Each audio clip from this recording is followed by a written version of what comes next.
Hi ನಮಸ್ಕಾರ, welcome back to my YouTube channel. ಇವತ್ತಿನ vlog ಏನಾಗಿರುತ್ತೆ ಅಂತ ಹೇಳಿದ್ರೆ, ನಿನ್ನೆ ನೈಟು ಗ್ರಾಸರೀಸ್ ತಂದಿದ್ದೆಲ್ಲ ಹಾಗೆ ಇಟ್ಟಿದ್ನಲ್ಲ, ಸೊ ಅದನ್ನೆಲ್ಲ ನಾನು ಬಾಕ್ಸಲ್ಲಿ ರಿಫಿಲ್ ಮಾಡ್ಕೊಳ್ತಾ ಇದ್ದೀನಿ. ಹಾಗೆಯೇ ಅದರ ಜೊತೆಗೆ ನಾನು ತಿಂಡಿಗೆ ಬದನೆಕಾಯಿ ಪಲ್ಯ ಮಾಡಿ ಚಪಾತಿ ಮಾಡಿದ್ದೆ, ಅದನ್ನು ತೋರಿಸ್ತಾ ಇದ್ದೀನಿ. ಇನ್ನು ದಿನನಿತ್ಯದಂತೆ ನಾನು ಹಾಲು ನಮ್ಮನೆಯವ್ರಿಗೂ ನನಗೂ ಮತ್ತು ಮೊಳಕೆ ಕಟ್ಟಿದ್ದು ಹೆಸರು ಕಾಳು ಮತ್ತು ಮೆಂತ್ಯ ತೊಗೊಳ್ತಾ ಇದ್ದೀನಿ. ಅದಾದಮೇಲೆ ತಿಂಡಿಗೆ ರೆಡಿ ಮಾಡ್ಕೊಳ್ತಾ ಇದ್ದೀನಿ. ಡಿಫ್ರೆಂಟಾಗಿ ಈ ಥರ ಬದನೆಕಾಯಿ ಪಲ್ಯ ಮಾಡ್ಕೊಂಡು ತಿನ್ನೋದ್ರಿಂದ ತುಂಬಾ ಚೆನ್ನಾಗಿರುತ್ತೆ. ಈ ಪಲ್ಯನ ಚಪಾತಿಗೆ, ಪೂರಿಗೆ, ರೊಟ್ಟಿಗೆ ಮತ್ತು ರೈಸಿಗೆ ಇಷ್ಟಕ್ಕೂ ಮಾಡ್ಕೋಬೋದು. ನಾನಿವತ್ತು ಚಪಾತಿ ಮಾಡ್ಕೊತಾ ಇದ್ದೀನಿ. ಬೇಕಂದರೆ ದೋಸೆಗೂ ಕೂಡ ಮಾಡ್ಕೋಬೋದು, ತುಂಬಾ ಚೆನ್ನಾಗಿರುತ್ತೆ. ಈ ರೀತಿ ಬದನೆಕಾಯಿ ಪಲ್ಯ ಮಾಡ್ಕೊಳ್ಳೋದ್ರಿಂದ ಎಷ್ಟೊಂದು ಜನ ಬದನೆಕಾಯಿ ತಿನ್ನಲ್ಲ ಅಂತ ಹೇಳ್ತಾರೆ. ಬಟ್ ಈ ಥರ ಮಾಡಿದ್ರೆ ಎಂಥವ್ರು ತಿನ್ನಲ್ಲ ಅನ್ನೋರು ಕೂಡ ತಿಂದೇ ತಿಂತಾರೆ, ಏಕೆಂದರೆ ಅಷ್ಟು ಚೆನ್ನಾಗಿರುತ್ತೆ ಬದನೆಕಾಯಿ ಪಲ್ಯ. ಇದು ನಾನೀಗ ಹಸಿರು ಕಲರು ಬದನೆಕಾಯಿ ಯೂಸ್ ಮಾಡ್ತಾಯಿದ್ದೀನಿ, ರೌಂಡಿಗಿರೋದು. ಬಟ್ ಅದ್ರ ಬದಲು ನಾವು ಪರ್ಪಲಿಶ್ ಬ್ಲ್ಯಾಕಿಶ್ ಬರುತ್ತಲ್ಲ, ಆ ಬದನೆಕಾಯಿ ಯೂಸ್ ಮಾಡಿದ್ರೂ ಕೂಡ ತುಂಬಾ ಚೆನ್ನಾಗಿರುತ್ತೆ. ಇನ್ನು ತಡ ಮಾಡೋದು ಬೇಡ, ಇವತ್ತಿನ ದಿನ ಹೇಗೆ ಹೋಗುತ್ತೆ ಅನ್ನೋದನ್ನ ತೋರಿಸ್ತೀನಿ. ಮೊದಲಿಗೆ ಬೆಳಿಗ್ಗೆ ಹಾಲು ಮತ್ತು ಮೊಳಕೆ ಕಾಳು ತೊಗೊಂಬಿಟ್ಟು ಅದ ನಂತರ ನಾನು ತಿಂಡಿಗೆ ರೆಡಿ ಮಾಡ್ಕೊಳ್ತಾ ಇದ್ದೀನಿ. ತಿಂಡಿಗೆ ಅದಕ್ಕೆ ಏನೇನು ಬೇಕೋ ಅದನ್ನೆಲ್ಲ ಹಚ್ಚಿಟ್ಕೊಳ್ತಾ ಇದ್ದೀನಿ. ಟೊಮೊಟೊ, ಈರುಳ್ಳಿ, ಕೊತ್ತಂಬರಿ ಇಂಥದ್ದೆಲ್ಲನೂ ಹಚ್ಚಿಟ್ಕೊಳ್ತಾ ಇದ್ದೀನಿ. ಸೊ ಅದನ್ನು ನೋಡ್ಕೊಂಬನ್ನಿ, ಆಮೇಲೆ ನಾನು ಮಾಡೋದು ಹೇಗೆ ಅಂತ ತೋರಿಸ್ತೀನಿ. ಇನ್ನೊಂದು ಮಾತು ಏನಂತ ಹೇಳಿದ್ರೆ, ನಾವು ಲೈಫಲ್ಲಿ ಏನಾದರೂ ಮಾಡಬೇಕು ಅಂತ ಹೋದರೆ ಕಾಲು ಎಳೆಯೋರೇ ತುಂಬ ಜನ ಇರ್ತಾರೆ. ಅದ್ಯಾಕೆ ಮಾಡ್ತೀಯಾ, ಹಂಗ್ಯಾಕೆ ಮಾಡ್ತೀಯಾ, ಹಿಂಗ್ಯಾಕೆ ಮಾಡ್ತೀಯಾ, ಹಂಗೆ ಮಾಡಿದ್ರೆ ಏನಾಗ್ಬಿಡುತ್ತೆ, ಹಿಂಗೆ ಮಾಡಿದ್ರೆ ಏನಾಗ್ಬಿಡುತ್ತೆ, ಹಿಂಗಿರಲ್ವಾ, ನಾವು ಹಿಂಗೆ ಬಂದಿಲ್ವಾ, ನಾವೇನು ಮಾಡೇ ಇಲ್ಲ, ನಾವು ಜೀವನ ಮಾಡೇ ಇಲ್ವಾ, ಆ ಥರ ಏನೋ ಮಾಡಿದ್ರೇ ಮಾತ್ರ ಜೀವನ, ಹಾಗೆ ಹೀಗೆ ಅಂತ ಅನ್ನೋರೇ ಜಾಸ್ತಿ ಆಗಿರ್ತಾರೆ ಹೊರತು ನಮಗೆ ಸಪೋರ್ಟ್ ಮಾಡೋರು ತುಂಬಾ ಕಮ್ಮಿ ಇರ್ತಾರೆ. ಏನಕ್ಕೆ ಅಷ್ಟು ಸಿಗ್ತಾರೆ ಅಷ್ಟೇ ನಮಗೆ ಸಪೋರ್ಟ್ ಮಾಡೋರು. ಬಟ್ ನಮಗೆ ಆಸೆ ಇರುತ್ತೆ ಲೈಫಲ್ಲಿ, ಇರೋದೊಂದು ಜೀವನ ಅಲ್ವಾ. ಸೊ ಇರೋದೊಂದು ಜೀವನದಲ್ಲಿ ಏನಾದರೂ ಒಂದು ಮಾಡೋಣ, ಏನಾದರೂ ಒಂದು ಕಲಿಯೋಣ ಅನ್ನೋದು ನಮಗೊಂದು ಆಸೆ ಇರುತ್ತೆ ಅಲ್ವಾ. ಬೆರಳೆಣಿಕೆಯಲ್ಲಿ ನಮಗೆ ಸಪೋರ್ಟ್ ಮಾಡೋರು ಏನು ಇರ್ತಾರಲ್ವ, ಅವ್ರ ಹತ್ರ ಬೇಕಾದ್ರೆ ನಾವು ಏನು ಮಾಡ್ತೀವಿ ಬಿಡ್ತೀವಿ ಅನ್ನೋದನ್ನ ಶೇರ್ ಮಾಡ್ಕೊಳ್ಳೋಣ. ಬಟ್ ನಮ್ಗೆ ಯಾರು ಸಪೋರ್ಟ್ ಮಾಡಲ್ವೋ ಅವರಿಗೆ ನಾವೇನು ಮಾಡ್ತಾಯಿದ್ದೀವಿ, ಏನು ಮಾಡಲ್ಲ ಅನ್ನೋದ್ರ ಬಗ್ಗೆ ಶೇರ್ ಮಾಡ್ಕೊಳ್ಳೋ ಅವಶ್ಯಕತೆಯೇ ಇಲ್ಲ. ಏಕೆಂದರೆ ಅವರಿಗೆ ಅರ್ಥನೂ ಆಗಲ್ಲ. ಮುಂದೆ ಮಾತ್ರ ಕೇಳಿಸ್ಕೊಂಡು ಹಿಂದೆ ಹೋಗಿ ಆಡ್ಕೊಳ್ಳೋದೇ ಜಾಸ್ತಿ ಆಗಿರುತ್ತೆ. ಇನ್ನು ಅದಕ್ಕೆಲ್ಲ ಆಡ್ಕೊಳ್ಳೋದು, ಆ ಮಾತುಗಳನ್ನೆಲ್ಲ ಕೇಳಿ ನಮಗೆ ಬೇಜಾರಾಗಿ ನಮಗೆ ಡಿಮೋಟಿವೇಟ್ ಆಗೋ ಚಾನ್ಸಸ್ ಇರುತ್ತೆ. ಸೊ ಅದೆಲ್ಲ ಬೇಕಾಗಲ್ಲ. ಸೊ ನಾವು ಒಂದು ಲೈಫಲ್ಲಿ ಏನಾದ್ರು ಮಾಡಬೇಕು ಅಂತ ಹೇಳಿದ್ರೆ ಇಂಥ ಅಂತೆ ಕಂತೆ ಮಾತುಗಳು, ಜನಗಳನ್ನೂ ಅವ್ರನ್ನೆಲ್ಲ ದೂರ ಇಟ್ಟು, ಮಾತುಗಳನ್ನೆಲ್ಲನೂ ದೂರ ಇಟ್ಟು, ಸೊ ನಮ್ಮ ಲೈಫಲ್ಲಿ ನಾವು ಮುಂದೆ ಹೋಗ್ತಾ ಇರಬೇಕು. ಬಟ್ ಸ್ಟಾರ್ಟಿಂಗು ಮಾಡ್ತೀವಿ ಅಂದಾಗ ಇಷ್ಟೆಲ್ಲ ಬರ್ತವೆ ಮಾತುಗಳು. ಬಟ್ ನಾವು ಮಾಡಿ ಎಲ್ಲ ಕಂಪ್ಲೀಟ್ ಆಗಿದೆ, ಏನೋ ಒಂದು ಹಂತಕ್ಕೆ ಹೋಗ್ತಾ ಇದೆ ಅಂದಾಗ ಮಾತ್ರ ಜನಗಳು ಅವಾಗ ಹೋಗ್ಲಿಕ್ಕೆ ಸ್ಟಾರ್ಟ್ ಮಾಡ್ತಾರೆ. ಓ ಹಂಗಿದಾರಂತೆ, ಹಿಂಗಿದಾರಂತೆ, ಅದು ಮಾಡ್ತಾರಂತೆ ಅಂತೆಲ್ಲ ಹೇಳೋಕ್ಕೆ ಸ್ಟಾರ್ಟ್ ಮಾಡ್ತಾರೆ. ಸೊ ಇದನ್ನು ಯಾಕೆ ಹೇಳಿದೆ ಅಂದರೆ, ನನ್ನ ಲೈಫಲ್ಲಿ ಈ ಥರ ತುಂಬಾ ಆಗಿದೆ. ಸೊ ಇದೇ ಥರನೇ ತುಂಬ ಜನ ಲೈಫಲ್ಲಿ ಕೂಡ ಆಗಿರ್ತವೆ. ಸೊ ಇದೊಂದು ಮೋಟಿವೇಶನ್ ಸ್ಪೀಚ್ ಅಷ್ಟೇ. ಎಷ್ಟೊಂದು ಜನ ಏನೇ ನಮಗೆ ಡಿಮೋಟಿವೇಟ್ ಮಾಡೋಕ್ಕೆ ಬಂದ್ರೂ ನಮ್ಮ ಗುರಿ ನಮ್ಮಲ್ಲಿರಬೇಕು. ನಮ್ಮ ಮನಸ್ಸು, ನಮ್ಮ ಬುದ್ಧಿ ಏನು ಹೇಳುತ್ತೋ ಅದನ್ನು ಕೇಳಿಕೊಂಡು ಲೈಫಲ್ಲಿ ಮುಂದೆ ಹೋಗಬೇಕು.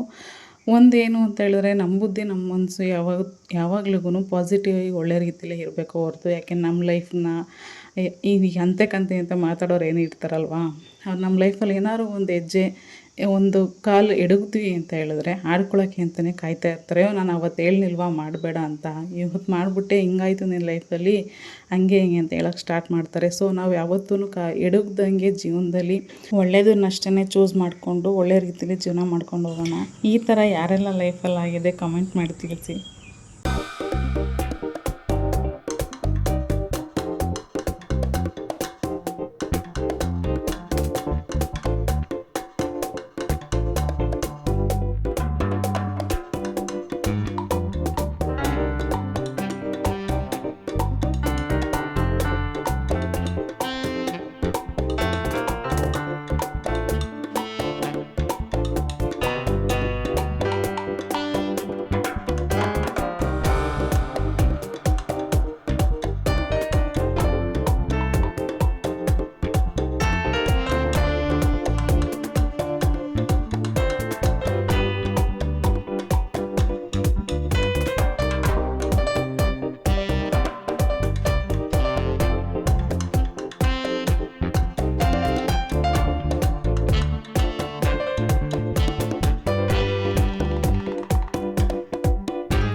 ಇನ್ನು ತರಕಾರಿಗಳನ್ನೆಲ್ಲ ಕೊಯ್ದಿಟ್ಕೊಂಡಿದ್ದಾಯಿತು. ಕೊಯ್ದಿಟ್ಕೊಳ್ಳೋ ಅಷ್ಟರಲ್ಲಿ ನಾನು ಹಾಲು ಆಗಲೇ ಕಾಯಿಸಿಟ್ಟಿದ್ನಲ್ಲ, ಸುಡು ಹಾಲನ್ನ ನಾನು ಕುಡಿಯೋಕ್ಕಾಗಲ್ಲ. ಸೊ ಹಾಗೆ ಸ್ವಲ್ಪ ತಣ್ಣಗಾಗಿದೆ ಅಂತ ಅಂದಾಗ ನಾನು ಹಾಲನ್ನ ಕುಡ್ಕೊತಾ ಇದ್ದೀನಿ. ಸೊ ಹಾಲನ್ನ ಕುಡ್ಕೊಂಡಾದಮೇಲೆ ನಾನು ಒಗ್ಗರಣೆಗೆ ಹಾಕ್ಕೊಳ್ತಾ ಇದ್ದೀನಿ. ಮೊದಲಿಗೆ ಪ್ಯಾನ್ನ ಕಾಯ್ಲಿಕ್ಕಿಟ್ಟು ಒಂದು ಪಾತ್ರೆ ಕಾದ್ಮೇಲೆ ಎಣ್ಣೆ ಹಾಕ್ಕೊಂಡು, ಎಣ್ಣೆ ಕಾದ್ಮೇಲೆ ಸ್ವಲ್ಪ ಕರಿಬೇವು, ಸ್ವಲ್ಪ ಜೀರಿಗೆ, ಇನ್ನು ಕುಯ್ದಿಟ್ಕೊಂಡಂಥ ಮೆಣಸಿನ್ಕಾಯಿ ಮತ್ತು ಈರುಳ್ಳಿ ಇಷ್ಟನ್ನು ಹಾಕ್ಕೊಂಡು ಸ್ವಲ್ಪ ಕಲರ್ ಚೇಂಜ್ ಆಗೋವರೆಗೂ ಬಾಡಿಸ್ಕೊಂಡು, ಆಮೇಲೆ ನಾನು ಜಜ್ಜಿಟ್ಕೊಂಡಂಥ ಬೆಳ್ಳುಳ್ಳಿನ ಹಾಕ್ಕೊಳ್ತಾ ಇದ್ದೀನಿ. ಬೆಳ್ಳುಳ್ಳಿ ಹಾಕ್ಕೊಂಡು ಒಂದು ಸ್ವಲ್ಪ ಎಣ್ಣೆಲಿ ರೋಸ್ಟ್ ಮಾಡಿ, ಆನಂತರ ಕುಯ್ದಿಟ್ಕೊಂಡಂಥ ಬದನೆಕಾಯಿನ ಹಾಕ್ಕೊಳ್ತಾ ಇದ್ದೀನಿ. ಬದನೆಕಾಯಿನ ಹಾಕ್ಕೊಂಡು ಕುಯ್ದಿಟ್ಕೊಂಡಂಥ ಟೊಮೊಟೊ ಹಾಕ್ಕೊಂಡು, ರುಚಿಗೆ ಎಷ್ಟು ಬೇಕೋ ಅಷ್ಟು ಉಪ್ಪು ಹಾಕ್ಕೊಂಡು, ಸ್ವಲ್ಪ ಅರಿಶಿನ ಹಾಕಿ ಚೆನ್ನಾಗಿ ಮಿಕ್ಸ್ ಮಾಡಿ ಮುಚ್ಚಳ ಮುಚ್ಚಿ ಒಂದು ಸ್ವಲ್ಪ ಹೊತ್ತು ಬೇಯಲಿಕ್ಕೆ ಬಿಡೋಣ. ಬದನೆಕಾಯಿ ಏನು ತೊಳೆದು ಹಾಕಿರ್ತೀವಲ್ಲ ಅದರಲ್ಲಿ ನೀರಿನ ಅಂಶ ಇರುತ್ತಲ್ವ, ಸೊ ಅದು ನೀರಿನ ಅಂಶ ಸ್ವಲ್ಪ ಡ್ರೈ ಆಗೋವರೆಗೂ ಮುಚ್ಚಳ ಮುಚ್ಚಿ ಬಿಡೋಣ. ಅದಾದಮೇಲೆ ಸ್ವಲ್ಪ ಕೈ ಆಡಿಸ್ಕೊಂಡು ಧನಿಯಾ ಪೌಡರು, ಸ್ವಲ್ಪ ಖಾರದ ಪುಡಿ ಇದೆರಡೂ ಹಾಕ್ಕೊಂಡು ಚೆನ್ನಾಗಿ ಮಿಕ್ಸ್ ಮಾಡಿ, ಸ್ವಲ್ಪ ಡ್ರೈ ಆಗಿರುತ್ತಲ್ವ ನೀರಿನ ಅಂಶ, ಸೊ ಅದಕ್ಕೆ ಮತ್ತೆ ಇನ್ನೊಂದು ಸ್ವಲ್ಪ ನೀರು ಹಾಕ್ಬಿಟ್ಟು ಮುಚ್ಚಳ ಮುಚ್ಚಿ ಚೆನ್ನಾಗಿ ಬೇಯಿಸ್ಕೊಳ್ಳೋಣ. ಮಧ್ಯೆ ಮಧ್ಯೆ ಕೈ ಆಡಿಸ್ಕೊಂಡು ಬೇಯಿಸ್ಕೊಂಡ್ರೆ ಪಲ್ಯ ರೆಡಿ ಆಗುತ್ತೆ. ಅದಕ್ಕೆ ನಾನು ಚಪಾತಿ ಮಾಡಿದ್ದೆ, ಸೊ ಚಪಾತಿ ರೆಸಿಪಿ ಏನು ತೋರಿಸ್ಲಿಲ್ಲ. ಚಪಾತಿ ಮಾಡಿದ್ದೆ, ಟೇಸ್ಟ್ ಅಂತೂ ಚೆನ್ನಾಗಿತ್ತು. ಅದು ತಿಂಡಿ ಮುಗಿಸ್ಕೊಂಡು ನಾನು ಗ್ರೋಸರೀಸ್ ಏನು ತಂದಿದ್ದೆ ಅದನ್ನು ಹಾಕ್ಕೊಳ್ಳೋಕ್ಕೆ ಬಾಕ್ಸ್ಗಳೆಲ್ಲ ಕ್ಲೀನ್ ಮಾಡ್ಕೊಳ್ತಾ ಇದ್ದೀನಿ. ರೇಷನ್ ಖಾಲಿ ಆದಾಗ ಪ್ರತಿ ಸರಿನೂ ಈ ಥರ ಬಾಕ್ಸ್ಗಳನ್ನ ಕ್ಲೀನ್ ಮಾಡ್ಕೊಂಡು ತುಂಬ್ಕೊಳ್ಳೋದ್ರಿಂದ ನೀಟಾಗಿರುತ್ತೆ. ಇನ್ನು ಸಜ್ಜೆ ಕಲ್ಲೂ ಅಷ್ಟೇ, ಅವಾಗಲೇ ಒರೆಸ್ಕೊಂಡ್ಬಿಟ್ರೆ ಅಡುಗೆ ಮನೆ ಅಂಟು ಥರನೂ ಆಗೋದಿಲ್ಲ, ಅವಾಗಲೇ ಕ್ಲೀನ್ ಆಗ್ತಾ ಇರುತ್ತೆ. ಇನ್ನು ಬಾಕ್ಸ್ಗಳನ್ನೆಲ್ಲ ತೆಗೆದು, ಇನ್ನು ಸ್ವಲ್ಪ ಮಿಕ್ಕಿರೋವೆಲ್ಲ ಇರ್ತಾವಲ್ಲ ಅದನ್ನೆಲ್ಲ ತೆಗೆದುಬಿಟ್ಟು ಬಾಕ್ಸ್ಗಳನ್ನೆಲ್ಲ ಒರೆಸ್ಕೊಂಡು ಅದರೊಳಕ್ಕೆ ತುಂಬ್ಕೊತಾ ಇದ್ದೀನಿ. ಹಿಟ್ಟು ಐಟಮ್ಸ್ಗಳನ್ನೆಲ್ಲ ಒಂದು ಕಡೆ, ಈ ರವೆ ಅವಲಕ್ಕಿ ಎಲ್ಲ ಒಂದು ಕಡೆ, ಇನ್ನು ಅದು ಬಿಟ್ಟು ಬೇರೆ ಎಲ್ಲ ಒಂದು ಕಡೆಗೆ ಸಪ್ರೇಟಾಗಿ ನಾನು ಒಂದೊಂದು ಬಾಕ್ಸಿಗೆ ಹಾಕ್ಕೊಂಡು ಇಟ್ಕೊಳ್ತೀನಿ. ಇನ್ನು ವಾಷಿಂಗ್ ಮಿಷಿನ್ಲು ಮತ್ತು ಬಾತ್ರೂಮ್ದು ಏನು ಐಟಮ್ಸ್ ಇತ್ತು ಅದನ್ನೆಲ್ಲ ನಾನು ಮೇಲ್ಗಡೆ ತೊಗೊಂಡು ಹೋಗೋದಕ್ಕೆ ಕವರಲ್ಲಿ ಹಾಗೆ ಇಟ್ಟಿದ್ದೀನಿ. ಮಿಕ್ಕಿದ ಐಟಮ್ಗಳನ್ನೆಲ್ಲ ನಾನು ಬಾಕ್ಸಲ್ಲಿ ಹಾಕ್ಕೊಂಡು ಎತ್ತಿಟ್ಕೊತೀನಿ. ಇನ್ನು ಬೇಳೆಕಾಳುಗಳನ್ನ ನಾನು ಫ್ರಿಡ್ಜಲ್ಲಿ ಇಟ್ಕೊತೀನಿ, ಏಕೆಂದರೆ ಬಾಕ್ಸಲ್ಲಿ ಇಟ್ಕೊಂಡ್ರೆ ಹುಳ ಆಗೋ ಚಾನ್ಸಸ್ ಇರುತ್ತೆ ಅಂತ ಹೇಳ್ಬಿಟ್ಟು ಬೇಳೆಕಾಳುಗಳನ್ನ ಮಾತ್ರ ನಾನು ಫ್ರಿಡ್ಜಲ್ಲಿ ಇಟ್ಕೊತೀನಿ. ಇನ್ನು ಯಾವುದೇ ರೇಷನ್ ಐಟಮ್ಸನ್ನು ನಾನು ಫ್ರಿಡ್ಜಲ್ಲಿ ಇಡೋದಿಲ್ಲ. ನಾನು ಅಲ್ಲಿ ಕೆಲಸ ಮಾಡ್ತಾಯಿದ್ರೆ ಸ್ಕೂಬಿ ನೋಡಿ ಅದು ಪೊರ್ಕೆ ಹೊರಗಡೆ ಬಾಗಿಲು ಕಸ ಹೊಡಿಯೋದಕ್ಕೆ ಅಂದ್ಬಿಟ್ಟು ತೊಗೊಂಡು ಬಂದಿದ್ದೆ, ಹಾಳಾಗಿತ್ತು. ಸೊ ಅದನ್ನು ತೊಗೊಂಡು ಏನು ಕಿತ್ತಾಕೊಂಡು ಆಟ ಆಡ್ತಾವನೆ. ಅವನು ಆಟ ನೋಡಿಕೊಂಡು ನನ್ನ ಕೆಲಸನೂ ನಾನು ಮುಗಿಸ್ಕೊತೀನಿ. ಒಂದೇನು ಅವನಿರೋದ್ರಿಂದ ಅಂತೇಳಿದ್ರೆ ಮನೆ ಕೆಲಸ ಎಲ್ಲ ಇಷ್ಟೇ ಕೆಲಸ ಇದ್ದು ಇಷ್ಟೇ ಟೆನ್ಷನಲ್ಲಿದ್ದು ಮುಗಿಸ್ಕೊಂಡ್ರು ಅವನ ಜೊತೆ ಆಟ ಆಡಿದಾಗ ಒಂದು 10 ನಿಮಿಷ ಅವನ ಜೊತೆ ಆಟ ಆಡ್ಬಿಟ್ರೆ ಮೈಂಡು ಫುಲ್ಲು ರಿಲೀಫ್ ಆಗಿಬಿಡುತ್ತೆ. ಇನ್ನು ಬಾಕ್ಸ್ಗಳಿಗೆಲ್ಲ ಹಾಕ್ಕೊಂಡಿದ್ದಾಯಿತು, ಮತ್ತು ಎಲ್ಲ ಜೋಡಿಸಿ ಇಟ್ಕೊಳ್ತಾ ಇದ್ದೀನಿ. ನಮ್ಮ ಮನೇಲಿ ಸಜ್ಜೆ ಕಲ್ಲು ಕಮ್ಮಿ ಇದೆ, ಹಾಗಾಗಿ ದೊಡ್ಡ ದೊಡ್ಡ ಬಾಕ್ಸ್ಗಳಿಗೆ ಹಾಕಿಕೊತೀನಿ. ಬೇಕಾಗಿದ್ದಷ್ಟು ಮಾತ್ರ ಚಿಕ್ಕ ಚಿಕ್ಕ ಬಾಕ್ಸ್ಗಳಿಗೆ ಹಾಕಿಕೊಂಡಿದ್ದೀನಿ ಅಷ್ಟೇ. ಖಾಲಿ ಆದಾಗ ಮತ್ತೆ ತೊಗೊಳ್ತಾ ಇರ್ತೇನೆ. ಇನ್ನು ಬೇಳೆಕಾಳುಗಳನ್ನ ನಾನು ಫ್ರಿಡ್ಜಲ್ಲಿ ಇಟ್ಕೊತೀನಿ. ನೋಡಿ ಈ ಥರ ನೀಟಾಗಿ ಫ್ರಿಡ್ಜಲ್ಲಿ ಇಟ್ಕೊಂಡ್ಬಿಡ್ತೀನಿ. ಖಾಲಿ ಆದಂಗೆ ಬಾಕ್ಸಲ್ಲಿ ಹಾಕ್ಕೊಳ್ತೀನಿ. ನಿಮ್ಮ ಎಕ್ಸ್ಟ್ರಾ ಸಪ್ರೇಟಾಗಿ ಬಾಕ್ಸಲ್ಲಿ ಹಾಕಿಟ್ಟಿರಲ್ಲ, ಖಾಲಿ ಆದಾಗ ಮಾತ್ರ ಬಾಕ್ಸಲ್ಲಿ ಹಾಕಿ ಇಟ್ಕೊತೀನಿ. ಇನ್ನು ಸಬೀನ ಮತ್ತು ಪಾತ್ರೆ ತೊಳೆಯೋ ಸೋಪು ಎಲ್ಲನೂ ಇಟ್ಕೊಂಡೆ. ಅದನ್ನೆಲ್ಲ ನಾನು ಸಿಂಕ್ ಕೆಳಗೆ ಜಾಗ ಇರೋದ್ರಿಂದ ಅಡುಗೆ ಮನೆಯದು ಕ್ಲೀನಿಂಗ್ ನಾವೇನಿರುತ್ತೋ ಅದೆಲ್ಲ ಅಲ್ಲಿ ಇಟ್ಕೊತೀನಿ. ಅದಾದಮೇಲೆ ಪಾತ್ರೆಗಳೆಲ್ಲ ನೀಟಾಗಿ ತೊಳ್ಕೊತಾ ಇದ್ದೀನಿ. ಪಾತ್ರೆಗಳನ್ನ ಬಕೆಟಲ್ಲಿ ನೀರು ಸೋರ್ಕೊಳ್ಳೋ ಥರ ಉಲ್ಟಾ ಹಾಕಿ ಇಟ್ಟರೆ ಹಂಗೆ ಬಿಟ್ಟರೆ ಹಂಗೆ ನೀರು ಸೋರ್ಕೊಂಡು ಡ್ರೈ ಆಗಿರ್ತವೆ ಪಾತ್ರೆಗಳು. ಮತ್ತು ಬಟ್ಟೆ ತೊಗೊಂಡು ಒರೆಸೋ ಅವಶ್ಯಕತೆಯೇ ಇರೋದಿಲ್ಲ. ನಾನಂತೂ ಹಾಗೇ ಮಾಡೋದು. ಬಕೆಟಲ್ಲಿ ಹಾಕುವಾಗಲೇ ನೀರು ಸೋರ್ಕೊಳ್ಳೋ ಟೈಪಲ್ಲಿ ಪಾತ್ರೆಗಳನ್ನ ಹಾಕಿ ಬಿಟ್ಬಿಡ್ತೀನಿ. ಸೊ ಅಲ್ಲೇ ನೀರು ಸೋರ್ಕೊಂಡು ಅಲ್ಲೇ ಡ್ರೈ ಆಗಿರ್ತವೆ. ಸೊ ಆಮೇಲೆ ಡೈರೆಕ್ಟಾಗಿ ಜೋಡಿಸ್ಕೋಬೋದು.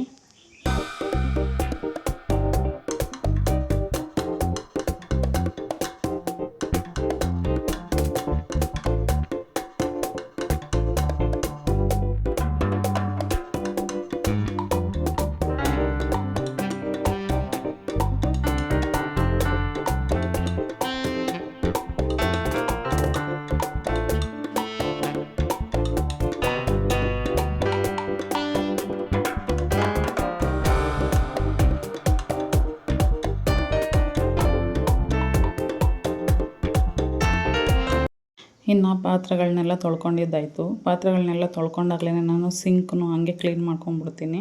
ಪ್ರತಿ ಸರಿ ಪಾತ್ರೆ ತೊಳೆದಾಗಲೂ ಸಿಂಕ್ನ ಕ್ಲೀನ್ ಮಾಡಿಬಿಟ್ರೆ ಅದು ನೀಟಾಗಿರುತ್ತೆ ಯಾವಾಗ್ಲೂ. ಸೊ ಅಡುಗೆ ಎಲ್ಲ ಆದಮೇಲೂ ಒಂದು ಸರಿ ನಾನು ಈ ಥರ ಒಲೆನ ಒರೆಸಿಟ್ಬಿಡ್ತೀನಿ. ಇನ್ನು ಸಜ್ಜೆ ಎಲ್ಲನೂ ಮತ್ತೆ ಇನ್ನೊಂದು ಸರಿ ಒರೆಸಿ ಇಟ್ಬಿಟ್ರೆ ಅಡುಗೆ ಮನೆ ಯಾವಾಗಲೂ ಕ್ಲೀನಾಗೇ ಇರುತ್ತೆ. ನನಗೆ ಈ ರೀತಿ ಕ್ಲೀನಾಗಿರೋದಂದ್ರೇ ಇಷ್ಟ. ಮನ್ಸು ಯಾವಾಗ್ಲೂ ಅಡುಗೆ ಮನೆ ನೋಡಿದ ತಕ್ಷಣ ನೀಟಾಗಿದೆ ಅಂದಾಗ ಮನ್ಸು ಸಮಾಧಾನವಾಗಿರುತ್ತೆ. ಏನೋ ಗಲೀಜು ಗಲೀಜಾಗಿದೆ ಅಂದಾಗ ಒಂಥರ ಬೇಜಾರು. ಸೊ ಅಡುಗೆ ಮನೆ ನೀಟಾಗಿದೆ ಅಂದರೆ ಓಕೆ, ನೆಮ್ಮದಿಯಾಗಿ ಹೋಗಿ ಅಡುಗೆ ಮಾಡ್ಬೋದು. ಇನ್ನು ಈಗ ಅಡುಗೆ ಮನೆದೆಲ್ಲ ಮುಗಿಸ್ಕೊಂಬಿಟ್ಟು ನಾನು ಕಸ ಹೊಡಿತಾಯಿದ್ದೀನಿ. ಸೋಫಾ ಕವರ್ದೆಲ್ಲನೂ ನೀಟ್ ಮಾಡಿ ಅದ್ರ ಮೇಲೆಲ್ಲ ಧೂಳು ಹೊಡ್ಕೊಂಬಿಟ್ಟು ನೀಟಾಗಿ ಕಸ ಹೊಡಿತಾಯಿದ್ದೀನಿ. ನೀಟಾಗೆಲ್ಲ ಕಸ ಹೊಡೆದು ಫುಲ್ಲು ಮನೆ ಕೆಲಸ ಮುಗಿಯುತ್ತೆ. ನಾನು ಮನೆ ಕೆಲಸ ಮುಗಿಯೋಕ್ಕೆ ನನಗೆ ಡಿಸ್ಟರ್ಬ್ ಮಾಡ್ತಾನೆ ಅಂತ ಹೇಳ್ಬಿಟ್ಟು ಅವನ್ನ ಇಲ್ಲಿ ಕಟ್ಟಾಕಿದ್ದೆ. ಅಲ್ಲೊಂದು ಬಾಕ್ಸ್ ಕೊಟ್ಟಿದ್ದೀನಿ, ವೇಸ್ಟ್ ಬಾಕ್ಸು. ನೋಡಿ ಆ ಬಾಕ್ಸಲ್ಲಿ ಹೆಂಗೆ ಆಡ್ತಾಯಿದ್ದಾನೆ ಅದ್ರ ಜೊತೆಗೆ. ಏನೋ ಒಂದು ಖುಷಿ, ಅವ್ನು ಆಟ ಆಡೋಕ್ಕಿಂತ ಅದೊಂದು ಕೊಟ್ಬಿಟ್ರೆ ಚೆನ್ನಾಗಿ ಆಟ ಆಡ್ಕೊಂಡು ಆರಾಮಾಗಿ ಇದ್ಬಿಡ್ತಾನೆ. ಅವನು ಆಡೋದನ್ನ ನೋಡ್ತಾಯಿದ್ರೆ ನನಗೂ ಒಂಥರ ಖುಷಿ. ಮನೆ ಕೆಲಸ ಮುಗಿಸ್ಕೊಂಡು ನಾನು ವೀಡಿಯೋ ಅಪ್ಲೋಡ್ ಮಾಡಿ ಆಮೇಲೆ ರೆಡಿ ಆಗಿಬಿಟ್ಟು ನಾನು ಅಂಗಡಿಗೆ ಹೋದೆ. ಇವತ್ತಿನ ದಿನ ಹೀಗೆಲ್ಲ ಆಯಿತು, ಇದಾಗಿತ್ತು ಇವತ್ತಿನ ಲಾಗು. ಮತ್ತೆ ಸಿಗೋಣ ಹೊಸ ಲಾಗ್ ಜೊತೆಗೆ. ಇನ್ನು ಯಾರೆಲ್ಲ ಸಬ್ಸ್ಕ್ರೈಬ್ ಮಾಡ್ಕೊಂಡಿಲ್ಲ ಬೇಗ ಬೇಗ ಸಬ್ಸ್ಕ್ರೈಬ್ ಮಾಡ್ಕೊಳ್ಳಿ, ಬೆಲ್ ಐಕನ್ ಕ್ಲಿಕ್ ಮಾಡಿ, ಹಾಗೆಯೇ ಲೈಕ್ ಶೇರ್ ಮಾಡಿ.